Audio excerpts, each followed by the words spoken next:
শীতের রাত, কুয়াশায় ঢাকা গ্রাম। সেদিন বিদ্যুৎ ছিল না, চারপাশে অন্ধকার, শুধু কেরোসিনের প্রদীপের ক্ষীণ আলো। গ্রামের প্রান্তে এক পুরনো ভাঙা বাড়ি ছিল, যেটিকে সবাই শ্মশানবাড়ি বলে ডাকত। বলা হতো, বহু বছর আগে সেখানে এক ধনী জমিদারের মেয়ে অগ্নিদগ্ধ হয়ে মারা যায়।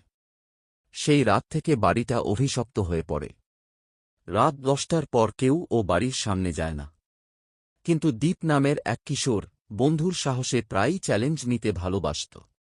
সেদিন তার বন্ধুদের সাথে বাজি ধরল যে ওই ভাঙা বাড়িতে ঢুকে রাত 12টা পর্যন্ত টিকে থাকবে, সেই হবে সত্যিকারের সাহসী। দীপ হাতে টর্চ নিয়ে একাই ঢুকে গেল। ভিতরে ঢুকতেই কেমন এক ঠান্ডা হাওয়া বয়ে গেল।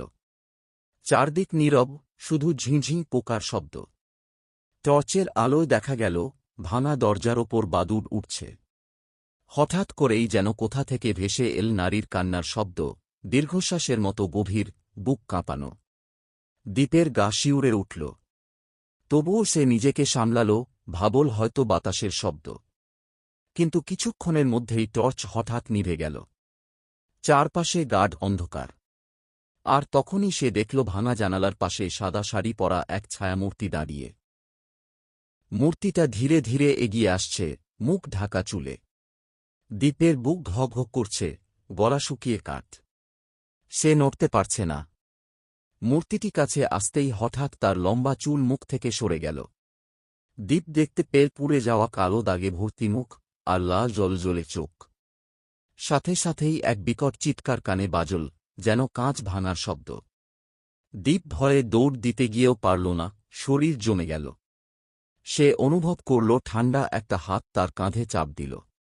হঠাৎ বাইরে থেকে বন্ধুরা চিৎকার করে ডাকতে লাগল, দীপ বেরো, এসে সেই আওয়াজে যেন মন্ত্র ভাঙল। দীপ প্রাণপণে দৌড়ে বাড়ির বাইরে বেরিয়ে এল। বন্ধুরা দেখল তার চেহারা ফ্যাকাসে, শরীর কাঁপছে। সে কিছু বলতে পারছিল না, শুধু হাঁপাচ্ছিল। সেদিনের পর থেকে দীপ আর কখনো চ্যালেঞ্জ নেয়নি। আর ওই ভাঙা শ্মশানবাড়ি আজও গ্রামবাসীরা বলে, রাত বাড়লেই ভেতর থেকে নারীর কান্না ভেসে আসে। সাহসীরা শুনে দেখতে পারে, তবে ফিরে